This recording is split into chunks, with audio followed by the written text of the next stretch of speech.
في الصورة إلى نهاية الجولة مع مباراة تونس ومصر.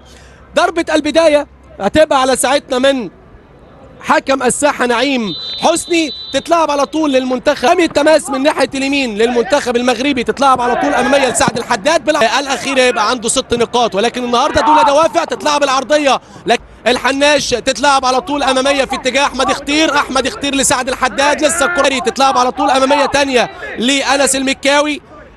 انس وعايز يعدي، ولكن انس المكاوي ناحيه الشمال لنواف الحناش. الحناش بيلعب العرضيه وممكن بتعدي بتصطدم بقائم المنتخب الليبي، بتعدي بغرابه شديده من امام حارس المرمى محمد العجيلي حارس الاتحاد الليبي. تتلعب مره ثانيه في نص الملعب لعبد الرحمن جهان، متقدم بكورته جهان وبيلعب على طول ناحيه الشمال، لكن مخطوفه وضربه حره. هتتعلق لكن تشاط فعل. تصل مره ثانيه ناحيه الشمال للحناش. الحناش بيلعب العرضيه لكن بيطلع عبد العزيز المنصوري. تصل مره ثانيه وعلى طول صافره نعيم حسني الى لادم المختاري، تتلعب له على طول الاماميه اللي عايز بيلعب منها عرضيه جميله، ولكن ليبيا تتلعب بمحترفين فقط. 13 لاعب في المنتخب. الفؤاد زهواني ناحيه الشمال، فؤاد زهواني متقدم بكورته، تتلعب على طول لضحاك وبياخد ضربه حره والحق حره. ضربة حرة تتلعب من الضحاك في اتجاه المرمى، لكن بيطلع ظهير ايسر على اعلى مستوى. تتلعب من فؤاد زهواني الامامية والتسديدة من ايمن رقيق، ولكن بتطلع وتبقى ضربة ركنية. ضربة الركنية الثانية لمنتخب توصل مرة ثانية لفؤاد زهواني لضحاك عايز يعدي معاذ ضحاك. لسه الكرة مع معاذ محدش مقرب له من منتخب المغرب. تتلعب العرضية في اتجاه احمد اختير ودفعة من اختير في اتجاه عبد العزيز المنصوري، ولكن تبقى ضربة حرة من نصيب منتخب ليبيا.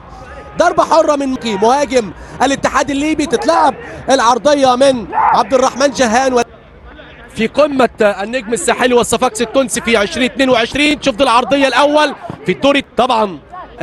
شوف الكرة دي الأول آدم هيديله تحت الفرصة، ولكن ضربة حرة لمنتخب المغرب. ضربة حرة للمنتخب. معاذ ضحاك تتلعب العرضية على طول محترفة، تتلعب على طول العرضية وأحمد اختير، وضربة حرة من نصيب المنتخب الليبي. الضربة الركنية اتلعبت من معاذ ضحاك وبياخد منها القميص رقم 4 صائب فتحي. لسه الكرة مع معاذ ضحاك، لعيب حر بيتحرك في كل حتة في الملعب. تتلعب على طول، تصل مرة تانية لفؤاد زهواني. لسه الكرة بيقف على كورته زهواني ودخل منطقة الجزاء وبدي ضرب الجزاء 15 يتصدى ل 15. تقدم بالكرة فؤاد زهواني ومحمد الورفلي بيد ضحاك. معاذ ولا هدف الأول للمنتخب المغربي.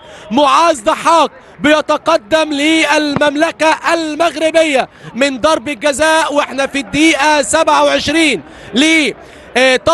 ومحمد وهبي. تتلعب على طول عرضية المنتخب ليبيا. جفالة بيلعب ناحية اليمين، ولكن بيطلع مع معاذ ضحاك. معاذ متقدم بكورته، لسه الكرة مع معاذ، ولكن بيخطف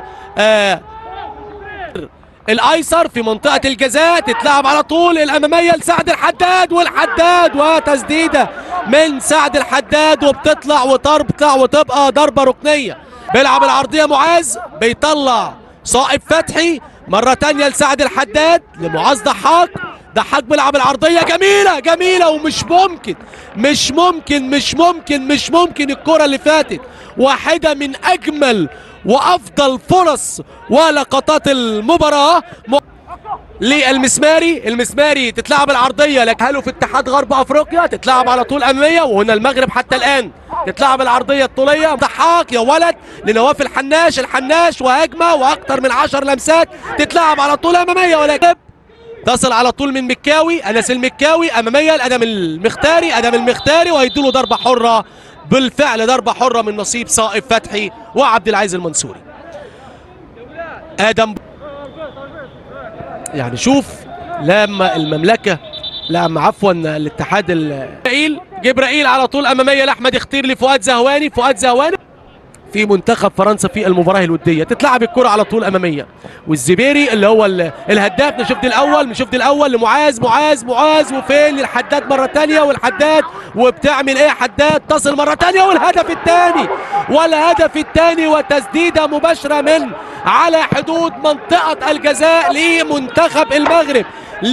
للحناش بيحرز الهدف الثاني لمنتخب المغرب لتصبح النتيجة 2-0. نوفل الحناش القميص رقم 2 أخذها القميص رقم 14 سعد الحداد، وتقدم سعد الحداد، ولكن سعد الحداد لأحمد لفؤاد زهواني لا أيمن ركيك وتسديدة وتصطدم بالقائم. أيمن ركيك وتسديدة من المهاجم المغربي أيمن ركيك، ولكن بتصطدم بالقائم الأيمن لحارس المرمى لجويدا المسماري.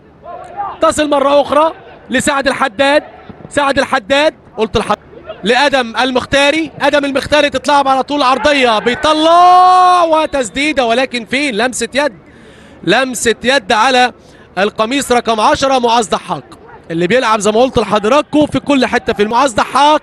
3 على 5 الحداد لعبد السلام الأشهب بيلعب العرضية للقادم من الخلف، وأيمن ركيك عرضية مثالية نموذجية، وأيمن ركيك بالقدم اليمنى، تسلم يمينك يا أيمن، ليتقدم بالهدف الثالث للمنتخب المغربي والهدف الأول للمهاجم أيمن ركيك في هذه البطولة، ليتقدم منتخب المغرب ب3 أهداف مقابل لا شيء. أيمن ركيك لاعب هويسكا الأسباني في الدرجة الثانية في الدوري الأسباني، يتقدم بسعد الحداد.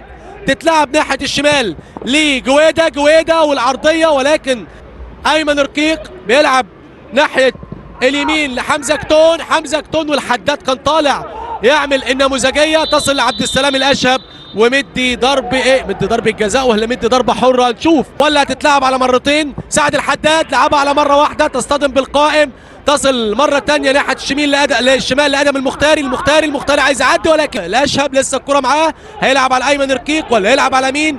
لعب لضحاك ناحية اليمين، والتسديدة المباغتة من آدم المختاري. تصل مرة أخرى على طول في نص الملعب،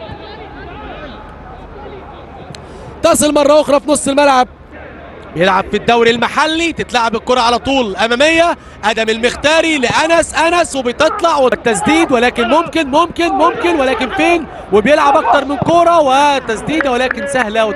الشمال تتلعب بيمينه على طول، بيطلع جبريل عبد العزيز المنصوري من ناحيه الشمال، عايز يلعب العرضيه بيتعدل على يمينه عبد العزيز لعبد السلام الكروشي، ولكن الوداني متقدم بكره الوداني. تتلعب على طول للمنتخب الليبي، وهجمه بينيه وهجمه واحده وتسديده، وممكن هدف اول عن طريق البديل اللي امام حضراتكم زاد الخير بخطوه، لعبها لجبريل جفالة، التسديده من جبريل جفالة، ولكن التصدي من وصل لفين؟ تصل مرة تانية سعد الحداد بيلعب على طول لمعاذ ضحاك، ومن ضحاك للحداد، ولكن بتبقى ضربة حرة وتسلل ظبط. تتلعب على طول أمامية مخطوفة من أيمن ركيك، تتلعب الحداد منه لمعاذ ضحاك وعلى طول، والهدف الرابع لمنتخب المغرب، يتقدم برباعية عن طريق من بعض في الكورة، لا في شغل معمول في الملعب، في كلام متقال، منتخب تقيل جدا على أي حد منتخب المغرب. 4-0 نتيجة تقيلة جدا. نعم، متوقع فوز منتخب المغرب